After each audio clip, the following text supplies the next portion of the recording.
Ahoy friends, welcome to Building the Alpha Dory. I'm Dan, and this is a project to build a Chamberlain racing dory from John Gardner's The Dory book. Illustrations by Sam Manning. Today we'll be out in the shop and the yard.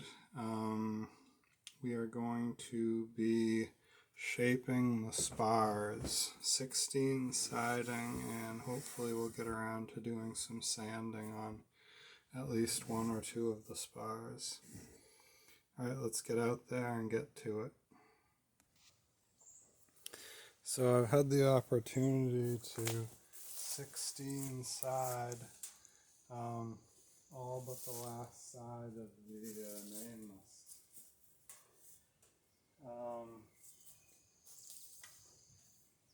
So what I'm doing is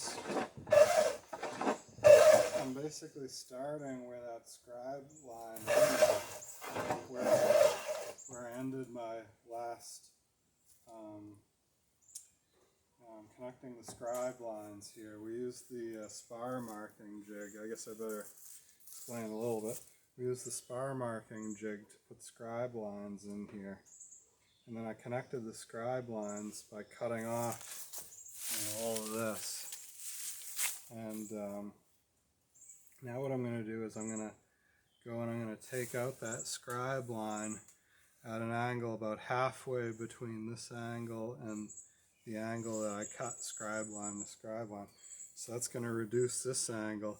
This is going to 16 side, and then we'll take the plane in 32 side, which is more or less to round at that point. And yeah. So that's what I'm doing now is I'm just taking that scribe line at the appropriate angle.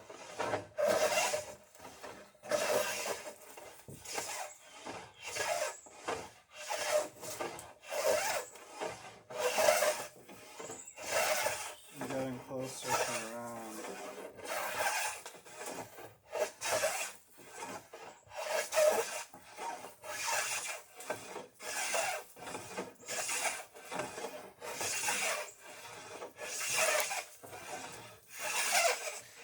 As I'm cutting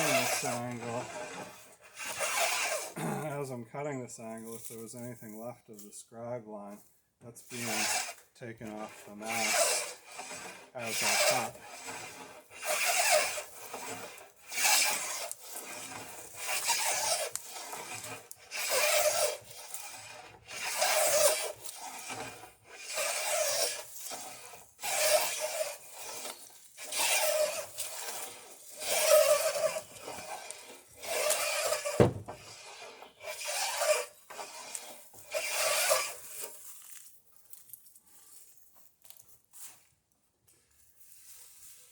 Okay, so that looks good.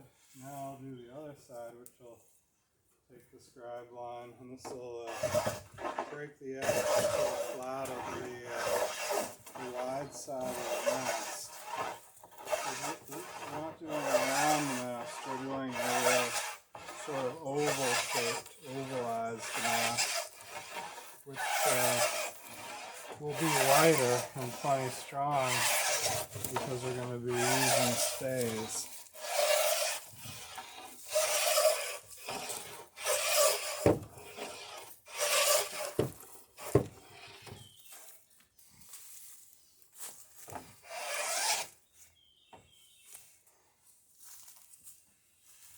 Alright, that looks good. Okay, so now we've got the mast rough shape. You can see it's sort of oval. A little bit airfoily, but not terribly. Looks like I need to take a little more off here.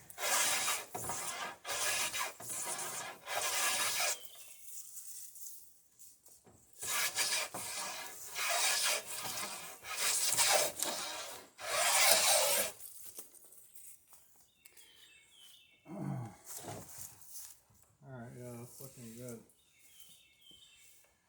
And so now we're ready to basically 32 side, which is pretty much just running along and knocking down any high spots that you see. And you can run down it methodically, one high, there'll be high lines, so one ridge at a time. That'll be 32 sided. And then after that, it's usually worth getting out the sandpaper.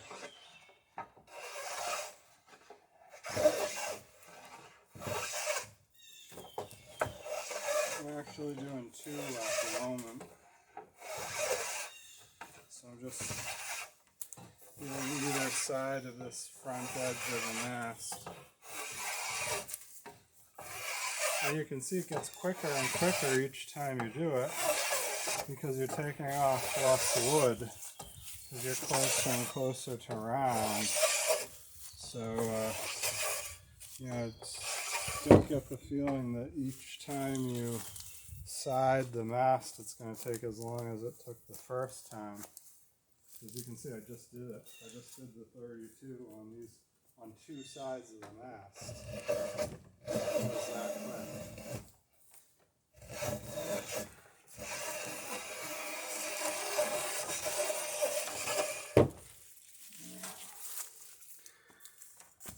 So that's done there, and then it's not going to take a lot on these sides because these are, like I was saying, it's fairly flat, and we're just sort of airfoiling it. Honestly, I'm not even sure I'm going to do it on these. I'm just going to use this clip of sandpaper. Yeah, I will. I'll hit this. Let the sandpaper do its work otherwise. There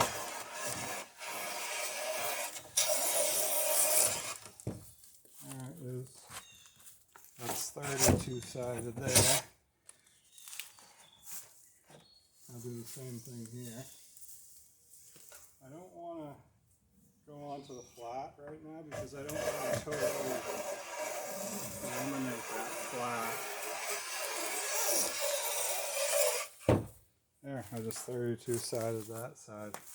So that's how quick and easy it gets once you've gotten down to the 32 stage. It's literally that simple. And then you go back over everything with some sandpaper.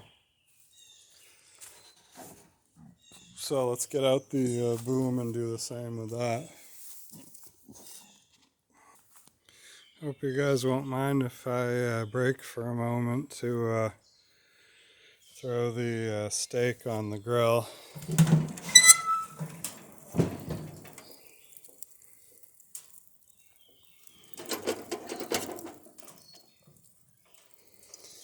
I want to get it while the coals are still good and proper.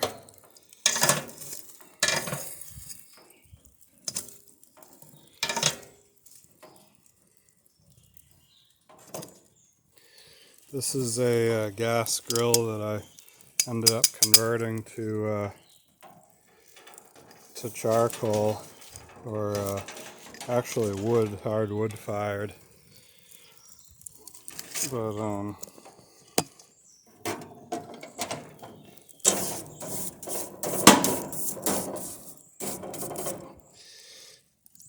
But yeah, it seems to do a great job. The wood gives a nice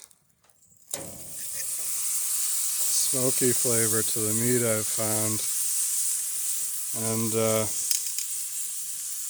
it's usually near impossible and sometimes prohibitively expensive to replace the gas burners in these once they rust and rot out. So a lot of times people will, throw out a absolutely gorgeous stainless steel grill, but then some folks, they're thinking of others, and if you happen to know somebody who's into grilling, just hand the grill off to them and they'll be able to convert it to charcoal fairly easily.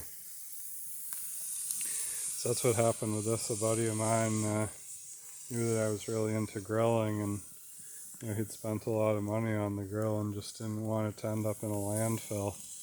So yeah, here it is.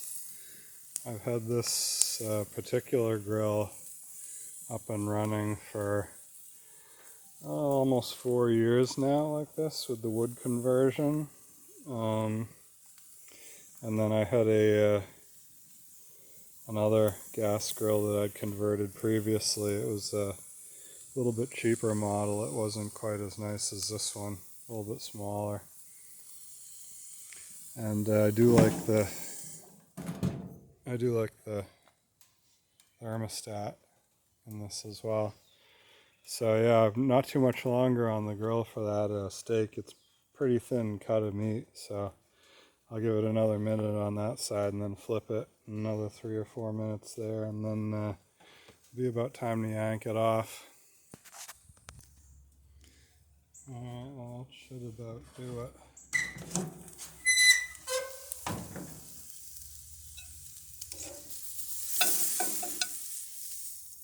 Oh, yeah, looks good.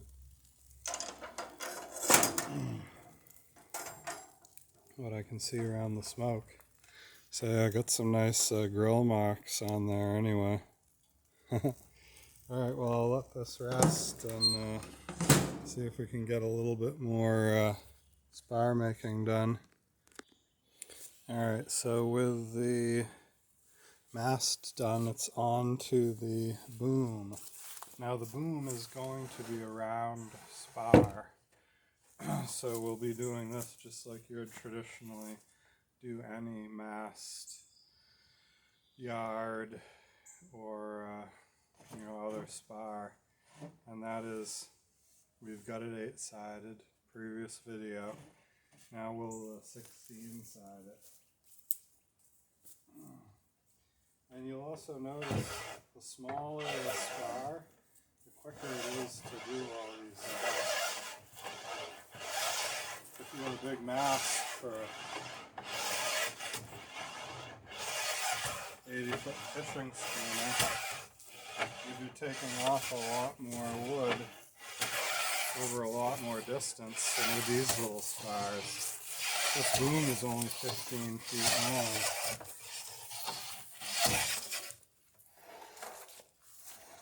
I guess 15 feet isn't terribly short for a boom, especially on a boat this size, but you know what I mean. There's nothing compared to an 80-foot schooner spar, which would be a lot. The big thing that takes the time is the diameter of the spar, because you're just having to remove that much more wood to get it to round.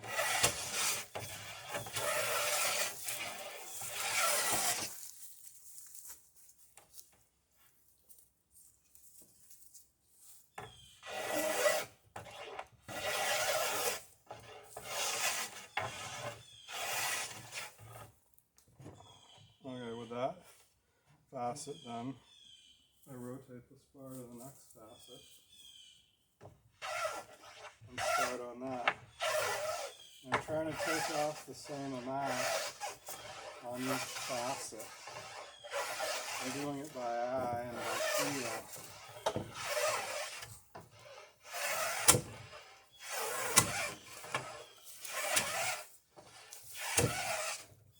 And I can see when I get to a certain amount of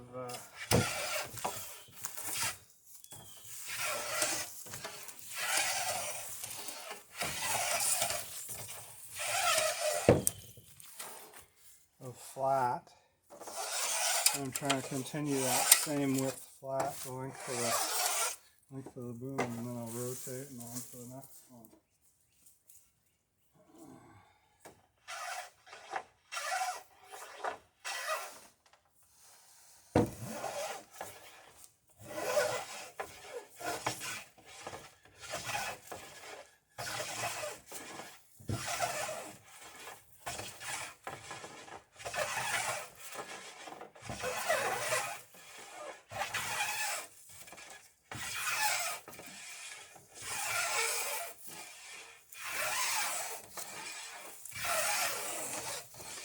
I just want to continue doing this length of the boom until all of the all of the 8 side, the points for the 8 sides have been brought down flat, and then I'll have 16 sides.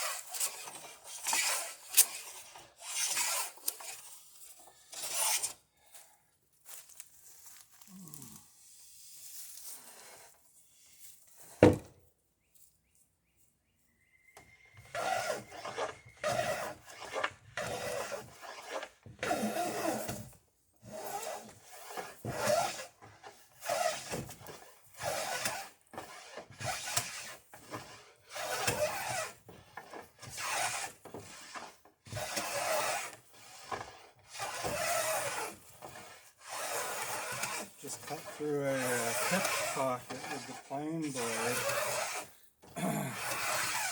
and now now my thumb's all sticky because some of the pitch came up on a curl right through the mouth of the plane, and oh yeah, a bunch of it.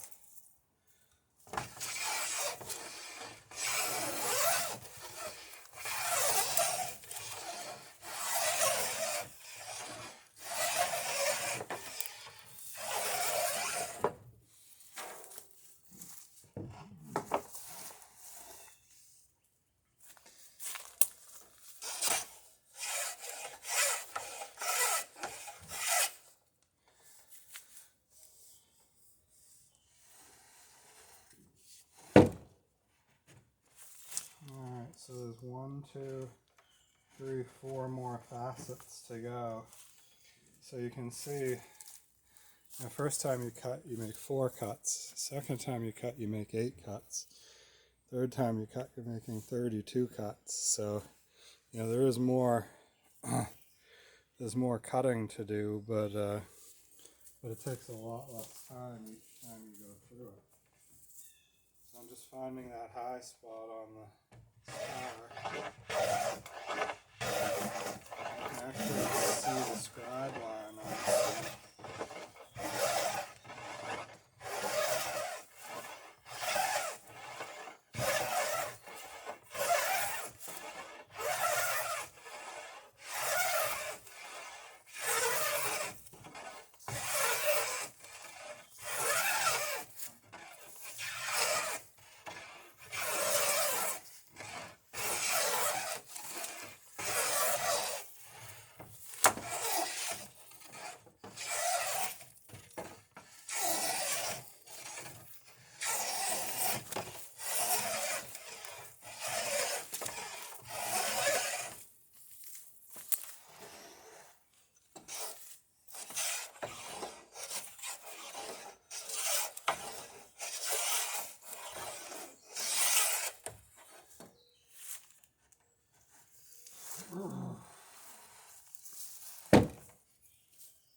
ridges left. I'm just running these ridges.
So now I'm starting the 32 side, basically just feeling for high spots and